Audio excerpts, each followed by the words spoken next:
Hey guys, welcome back to my channel. If you like any of the videos, you like what you're hearing, you like what you're seeing, please hit the like button, subscribe button, share it out. Here we talk any sports, but it's been mainly football. We get some great coaches on here. Anybody that wants to come on and talk some ball, you guys got an offensive play you like, offense you just want to talk about, defense, a drill, anything unique you do, or if it's just as simple as ever and you want to come on here and present or talk, please reach out. I love talking ball. I love meeting people and building these relationships. I'm having fun. So please share this out. Let's get this growing. I appreciate all of you, and I hope you enjoy the channel. Hey guys, welcome back to the show. Today's going to be my college football week 4 recap. Like I stated before, I'm going to try to do these Sunday mornings. Today is a little later. I had different things going on, different things happened this weekend, so now it's going to be a little later. It's halftime currently of our Chicago Bears. Try to do an NFL recap probably, or even just try to maybe make a Chicago Bears one, just trying to decide what I want to do. But you know what? Since some people say it's my show, I can do what I want. So I'm trying to figure out exactly which one I want to do. So, you know, we'll get that going. Any coaches that want to jump on and do college football recaps or talk NFL stuff or anything like that, let me know. I had a couple coaches say they might try to do it on Sunday mornings or we can make it Sunday evenings. One of my friends out there, I talked to him yesterday, got to see him, which was very nice. We talked about maybe he's going to jump on and do this with me on Sunday morning, so it might turn into like a little show. We've been talking about doing that for years. We grew up together. We always loved watching ESPN stuff, First Take and all that when we were growing up. So we may try to do a show like that where we get on, maybe we just talk about it and then we say, okay, on Saturdays we're going to talk about, or we're going to watch 4 to 5 games, get on Sunday and talk about it, maybe try to, and then talk about any other hot topics or anything. And then have our picks for the next week for college football. We tend to like college football more than NFL anyway, but we do love NFL. We love our Bears, so we can talk about that as well. So kind of excited to do that. It's going to be nice because we played football together. I coached a little bit. And it's going to be nice because I've been coaching. He, went on in life. He didn't coach.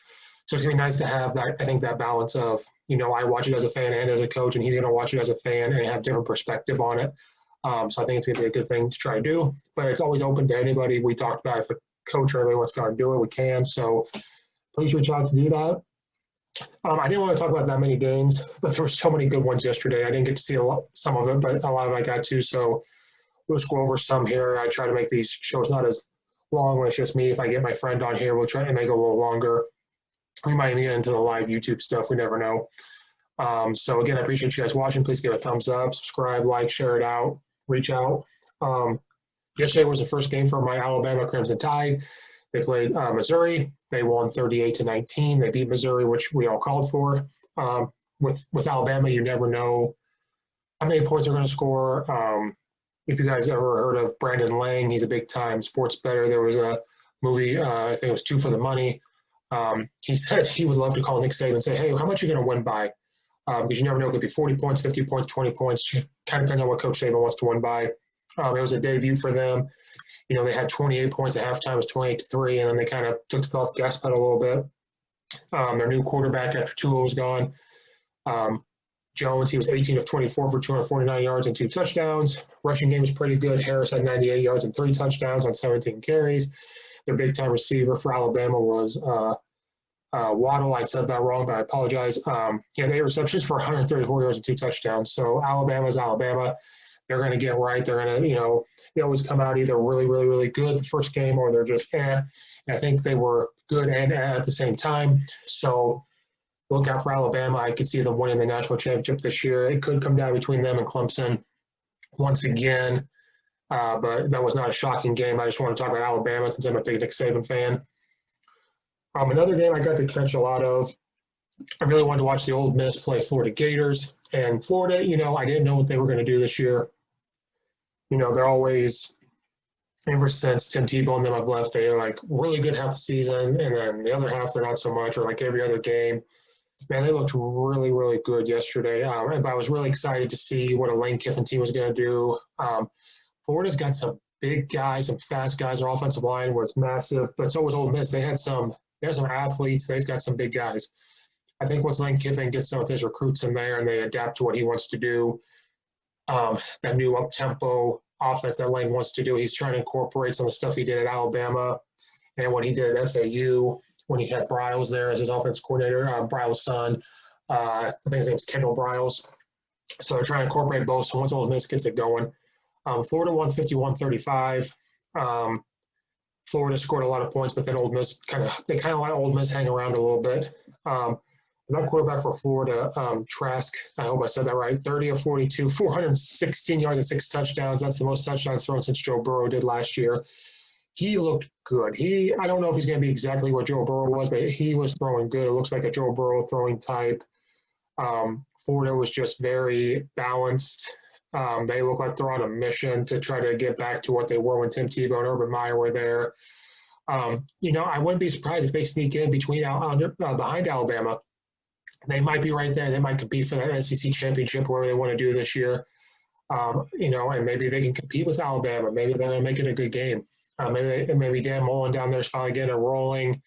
So that was a good thing. But I would not sleep on Ole Miss. They look pretty good. Once they get it going later on in the season, they're going to compete a little more. So look out for Ole Miss. I'm calling that they're going to compete a lot and have these kind of close games, and they're going to beat somebody this year that we may not expect. And once Lane gets some of his recruits in there, they're going to be just fine. So I'm not too worried. It's going to be a fun team to watch. The next one I just want to quickly go over that was an interesting game was Kentucky and Auburn. I picked Auburn to win, but I would not be surprised if Kentucky won. They got a hot streak at the end of the year last year, and they're good. They got some really good players. Bo Nix, he was 16 of 27 for 233 yards and 3 touchdowns. So he's still playing good for Auburn. And then on the other side for Kentucky, you have Wilson. He was 24-37, 239 yards, 1 touchdown, 1 interception. Bo Nix looks like he's coming in a little bit with Auburn. They did have a little rough start. It was 8-7 at halftime. And then Auburn is Auburn. I mean, again, people think Auburn has a spread. We're going to try to score as many points. And they want to score a lot of points. But they're spreading you out, trying to run their wing T philosophies to run the ball. And I think at halftime, they kind of opened it up a little bit to try to see. They try to keep it really, really balanced with the run game. Unfortunately, Nix, he had 34 yards rushing. But receiving, Williams, he had 112 yards receiving and 2 touchdowns. Auburn always does this. They either come out hot or they come out cold, and they were I'm not saying I think Florida could beat them this year. I think if people are talking about maybe it's Alabama and Auburn in the SEC or LSU. I'm thinking that Florida may squeak up there. So I don't see Auburn really. They may lose 2 games if they play like that. But not to take anything away from Kentucky, they are a good team.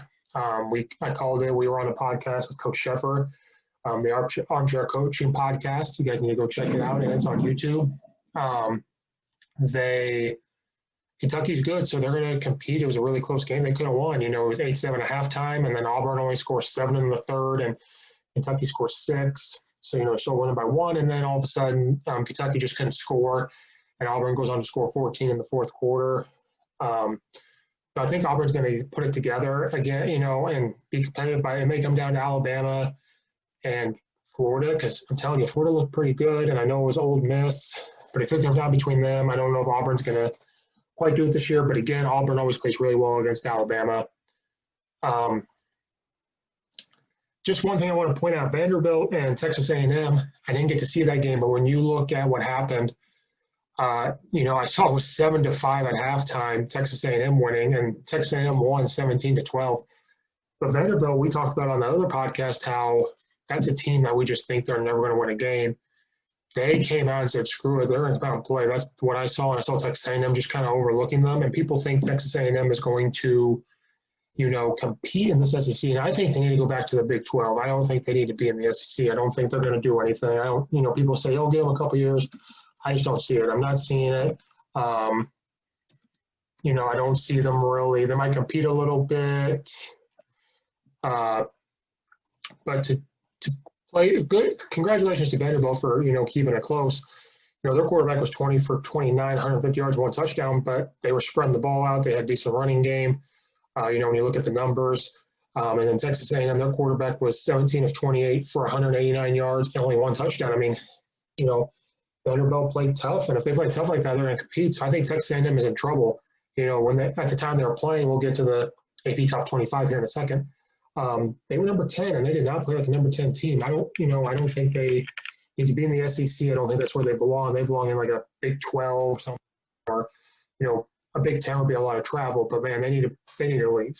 I'm calling it. They need to get out of the SEC. I don't think they're ever going to compete with the Alabamas and the Floridas and even Ole Miss and Mississippi State's LSU. I just don't see it.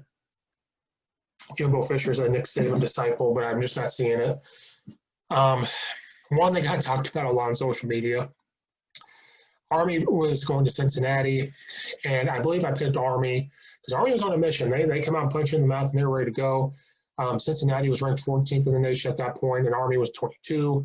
And a lot of people are saying it's because of what Army did. It's because of their offense, and I don't think it was their offense. It's like any offense. You come out in that triple option wing tee, you got to block. You really got to do what you do. And if the defense is just outplaying your guys, it's what's going to happen. It doesn't necessarily mean the spread's better, the wing tee's better, the triple option's better. People came out and said, oh, the triple option this, triple option that. I think Cincinnati just played better. They, traditionally are an football team. I think of them more as a basketball place, but I think they kind of felt like they were getting disrespected. They were the higher ranked team, and they wanted to come out and kind of show that they could play, and they won 24-10. And, I know, Nate, when you get down like that with a triple option wing team, I just feel like it's hard to come back from. And I know there's coaches out there. Please drop some knowledge on me. I know Navy came back, and I know it can be done. I just feel like when you're in a spread or anything like that, you have the opportunity to come back. And when you get down like that, because to me and my experiences, the wing tees, triple options are made for, we're going to keep your offense, the other team's offense out of there. I think also Army's defense is kind of what happened. Cincinnati's quarterback was 18 of 33. He had 258 yards and 2 touchdowns. Now, he did have an interception, but I think that's it was, not necessarily Army's offense, it was their defense. Army was winning in the first quarter 7-3, and their defense just could not stop them. And I think Cincinnati kind of played the same game because the spread game, you can do the same thing. Say, okay, we're going to play clock control. We're going to do little short passes. We're going to do little short RPOs. We're going to run the ball. We're going to have formation you. We're going to maybe, and I'm not saying this is what they did, but you can go on balance and do the exact same thing in the spread. So I think they knew Army could be a very dangerous team. And they said, we don't want you to have the ball. We want to do this. We want to do what we do. So, since they had more yards, they had 331 yards. Now, Army ended up having the ball a little bit longer, 30 minutes to 29 minutes, but, that's still keeping the ball away from Army. And Army I don't think that type of offense is made for, if we get down, to try to come back, but give credit to Cincinnati. I do think unless something crazy happens, this kind of ruins Army's chances of maybe squeaking their way into that college football playoff, depending on what we have. But you never know. Something crazy could happen, but like a one-loss Alabama may outdo them and everything. The big one that we're going to talk about, and I was wrong for this, was Oklahoma and Kansas State. On that podcast, we came out and said that Kansas State, and I was on board with this, was going to be a good team. They've always been a good team, and they're going to do things in the Big 12.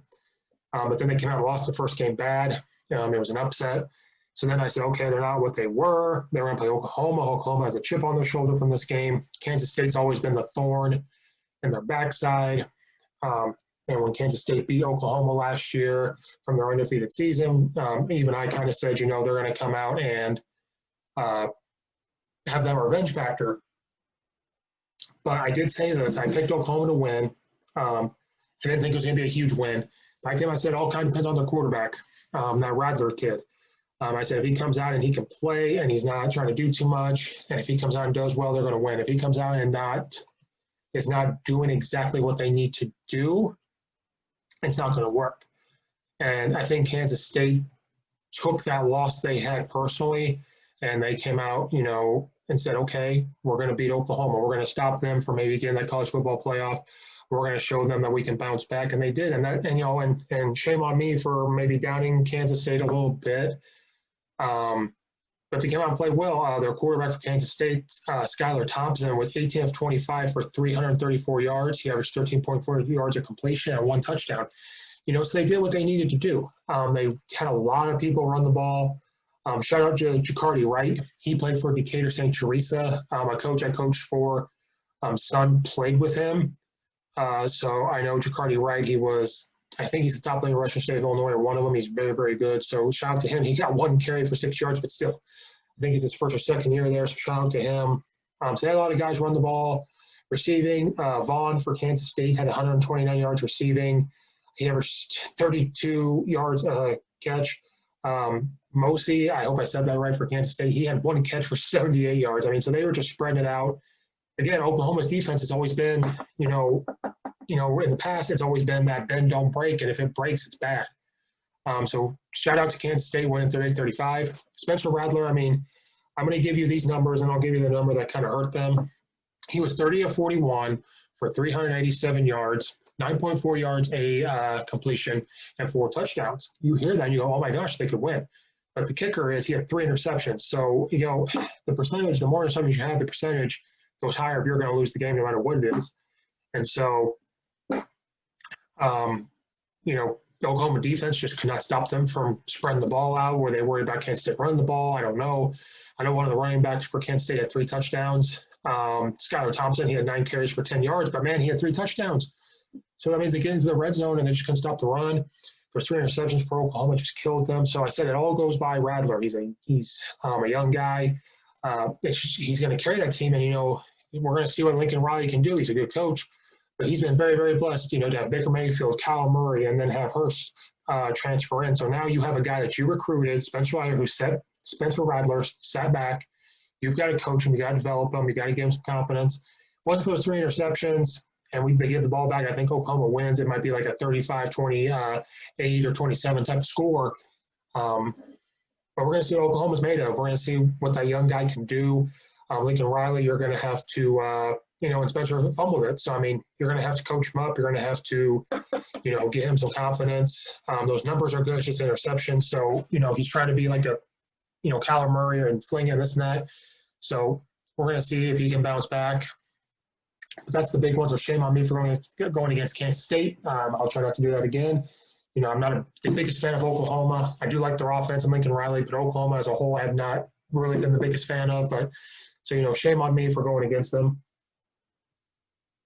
Another game, I'm really glad that Syracuse got their first win. They beat Georgia Tech 37-20. And again, we don't need to go into the Georgia Tech thing. That coach is growing on me, but I still go back to that spring game where they kind of disrespected Paul Johnson. I don't care what offense you run or anything. He's a legendary coach. You don't do that. But I've been around Dino Babers when he coached at Eastern. I got to help out their spring practices, be around that type of thing. I know some guys, I know some coaches that coached with him during his time at Eastern and Bowling Green and Syracuse. So I'm glad that they're slowly figuring out. Like I said, it was for them, it's a quarterback. They've had a consistent quarterback, and now they have a new one, so it depends on that. And this gives them some confidence. They won 37-20. That up-tempo offense can still win. They scored 17 points in the first quarter, and then the only thing is then you have to decide if you're going to still go that fast or take your foot off the gas. Georgia Tech finally started to figure it out and started to come back, but once you're up 17-0 and you can score a little bit each quarter, you're going to probably win the game. Syracuse's quarterback, the numbers don't pop out. 13 of 24 for 194 yards, 2 touchdowns, 1 interception. But Georgia Tech, the big thing was they turned the ball over 5 times, and Syracuse only turned it over once. So that kind of tells you the story. But Syracuse was really trying to just spread it out. They had some good plays with their wide receivers. They had a receiver with 87 yards, 64 yards, 17 yards, so they kind of did that. Rushing, Sean Tucker had 112 yards. Another guy had 23 yards, their quarterback. So they're just kind of spreading it out, going up tempo. Their defense stepped up to stop Georgia Tech. So congratulations to Dino Babers and Syracuse Orange for getting their first one of the season. Hopefully this will continue to roll and they can still be competitive. I root for Dino Babers and his staff to win. Another game I got to watch some of was the BYU versus Troy. I picked BYU in this game. BYU looks really, really good. They have some big athletic guys. Their offensive line is all coming back. They have a lot of older guys. Quarterback looks good. The wide receivers look good. I love the look of their offense. They love to use their wing back and H backs. They like to motion. They do little short, quick passes. Their run game is very simple. They look very good. I do like Troy, but they just did not come to play. quarterback for BYU, Wilson, was 23 of 28 for 392 yards and 2 touchdowns. I mean, you can't compete with that. I said this from the get-go. If BYU can just win big each and every week, it was unfortunate they couldn't play Army last week. That would have been an interesting game. But if they can win consistently every week and they can win big, and maybe a couple SEC teams get that one loss, you're going to see maybe they sneak in that college football playoff. It kind of depends on what the Big Ten does now and the big news of the Pac-12 coming back. So we're going to see what the committee and all of them allow them to do. Are they going to allow the Pac-12 and the Big Ten to get into the college football playoff? If they don't, BYU will definitely get a spot if they can win like this every single week, and they look good.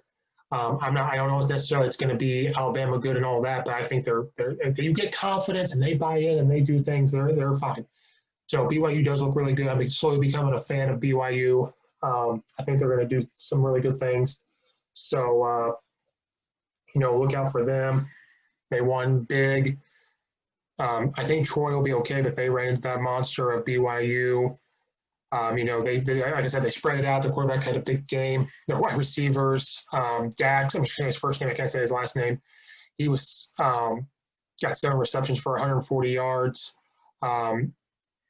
Gunner had 138 yards receiving, and they had a bunch of guys with 30s and 20 yards. And then the rushing game had a guy with 76 yards, 50 yards, and then a bunch of 20-yarders. So they just spread it out. They scored big. Watching those big plays.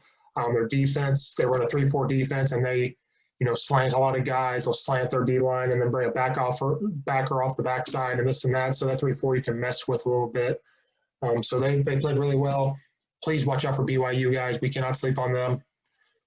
Big one, last game I'm going to talk about, and I was very excited for, was Mississippi State and LSU. That was like the big one being talked about.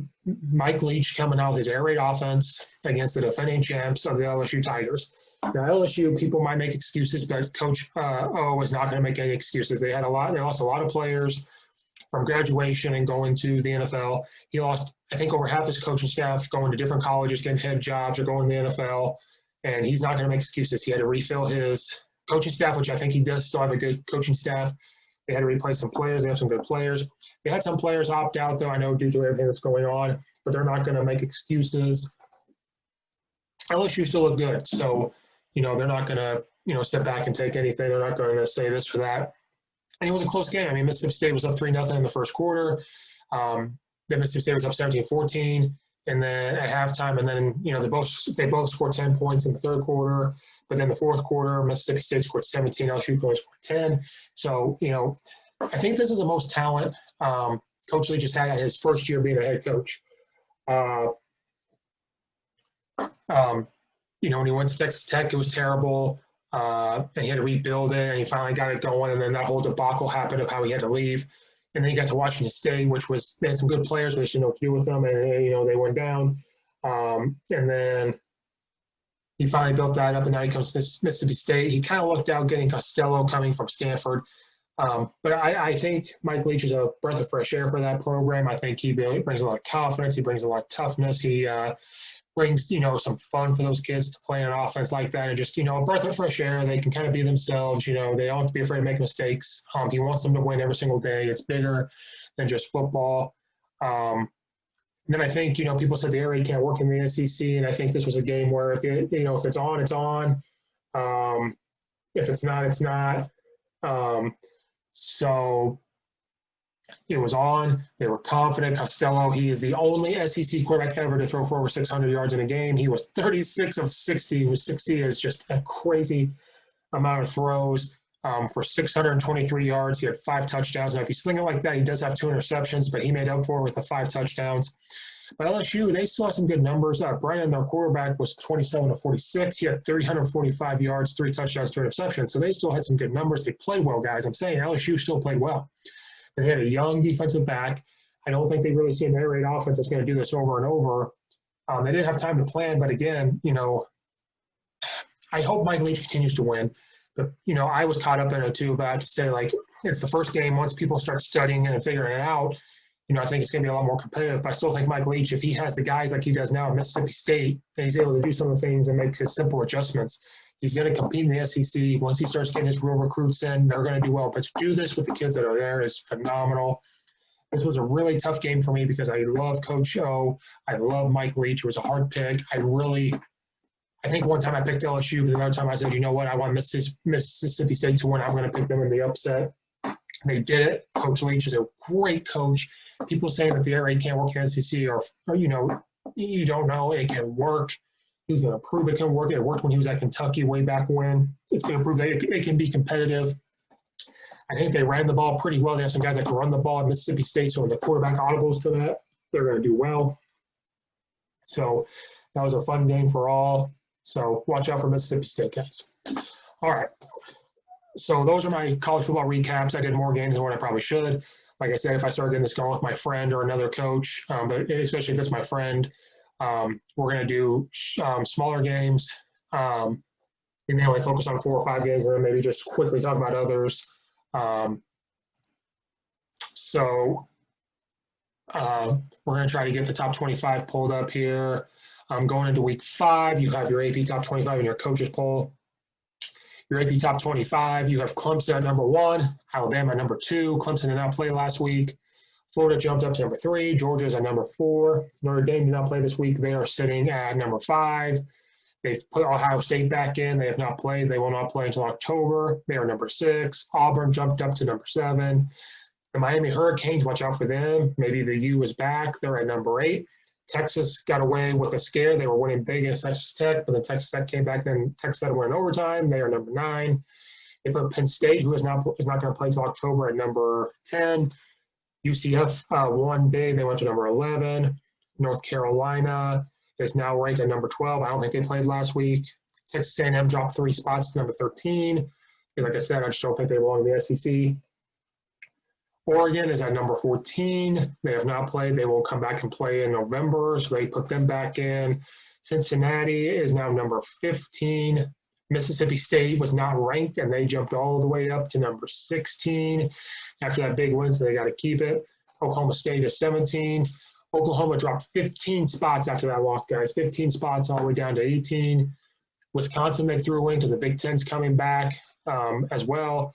So they are number 19. LSU dropped 14 spots all the way down to number 20. Tennessee, they dropped 5 spots to 21. BYU, they ended up dropping because they're adding these Big Ten teams and Pac-12 teams in, so the disrespect to BYU is real. So look, that's going to add some more motivation. They dropped down to 22. They threw Michigan in at 23, Pittsburgh at 24, and Memphis at 25. So I'm telling you, guys, look out for BYU. All right, so we're going to get Coach Steve's picks here. And then we'll get this show wrapped up. Hopefully, as I get this going, we'll get a different type of show. Friday, we got Campbell at Wake Forest. I'm going to go with Wake Forest just because you have to go with a little better program, but I'm not going to be surprised if Campbell makes it tough. BYU versus Louisiana Tech. I'm going to go with BYU. They're going to see this polls. They're going to say, hey, these guys haven't played. The disrespect is real. So look out for BYU. That's on Friday. Then we go on to Saturday. We're really ramping up college football. Florida and South Carolina. Look for Florida to win. That game, I'm not going to say big because SEC, you never know, but Florida will win. Texas at TCU. Texas showed they can score a lot of points if their defense can catch up. Look for them. So I'm going to go with Texas. Tennessee at Missouri. Tennessee maybe might be turning a corner here. I don't think they're that good, but Missouri just came off playing Alabama. They might be a little beat up, so I'm going to go with Tennessee. And then you've got Pittsburgh at North Carolina State. I'm going to go with Pittsburgh in that game. Pittsburgh is still a good program. So watch out for Pittsburgh. They're always that team you just don't want to play. Then you got Georgia State at East Carolina. I'm going to go with East Carolina. I thought they played well. I think they're going to try to turn it around. So I'm going to go with East Carolina. Then you've got Arkansas State at Coastal Carolina. I am jumping on the bandwagon of Coastal Carolina and their offense. I'm going to go with Coastal Carolina. That's going to be on ESPN2, which is fantastic for people out there to try to see. I love their offense, what they're doing with the run game, and trying to incorporate the passing game in it. So I'm going to go with Coastal Carolina. Baylor won big against Kansas. They're going to play West Virginia. This one's a little toss-up. I kind of want to go with West Virginia. I think Baylor lost some of their players, even though they had a coaching change. I'm going to go with Baylor in that game. USTA versus UAB. I'm going to go with UAB. I'm going to go on a limb and say they're going to come out and play well. They're kind of, people look at them as a bad program. They're going to come out and win. North Alabama versus Liberty. I'm going to go out and say Liberty. I know some coaches that went there or know some coaches there, so I'm going to go out with Liberty. Army at Alabama Christian. I'm going to go with Army. They are going to be very motivated. They're going to want to try to sneak their way back in that college football playoff, so I'm going to look for Army to win big. Alabama, Texas A&M. I hope Alabama puts a whooping on Texas A&M to say you should go back to the Big 12. You let Vanderbilt stick around. I hope Nick Saban, says, we should be number one. Clemson didn't even play. I hope Alabama just puts a whooping. I hope this is that game where Coach Nick Saban says, I want 50 or 60. Boston College or North Carolina. I was hoping for Texas State to beat Boston College, and it almost happened. I'm going to go with North Carolina. I think they could put a whooping on Boston College. Cincinnati at South Florida. I'm going to go with Cincinnati. They still feel disrespected, I think, especially at the Army game. Kansas, Oklahoma State. I've gone with Kansas a couple of times. I just don't know if they have the horses. Oklahoma State does not look that good. So I'm just going to go with the upset. I'm going to go with Kansas. If Oklahoma State's going to play the way they are, and if Kansas can somehow get something clicking, I'm going to go with Kansas. SMU versus Memphis. Memphis is good, looking good. I know SMU is good too. I think Memphis is motivated, so I'm going to go with Memphis. Then you've got Texas Tech and Kansas State. I'm going to go with Kansas State. They are on a high after beating Oklahoma. I know Texas Tech set a close game with Texas. I'm going to go with K-State. Charlotte at Florida Atlantic. I'm just going to go out with Florida Atlantic. I liked watching them when Lane Kiffin was there, so we're going to see if they can still continue it. Duke at Virginia Tech. I love Virginia Tech. Duke's has some good players, but I'm going to go with Virginia Tech. I love Duke's players. I love the program, but I'm going to go with Virginia Tech. Ole Miss at Kentucky. Again, I said Kentucky can win. But you know what? Lane Kiffin might get it going. I'm going to go out and say Ole Miss. They get Lane Kiffin his first win if they can continue their offense to get clicking. Jacksonville State at Florida State. Florida State does not look good. I know they're the bigger program, but these smaller schools are very motivated. So I'm going to go again with these upsets, guys, and say Jacksonville State. Then you got Western Kentucky and Middle Tennessee. I'm going to go with Western Kentucky. That's a very good football program. If people don't know and don't pay attention to them, they are. They've had some good quarterbacks, some good play.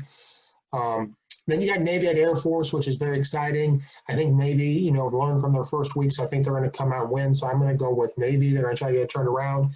Air Force isn't going to play very many games this year, so I think Navy's going to say, okay, you're not going to play very many games, so we're going to send you out there.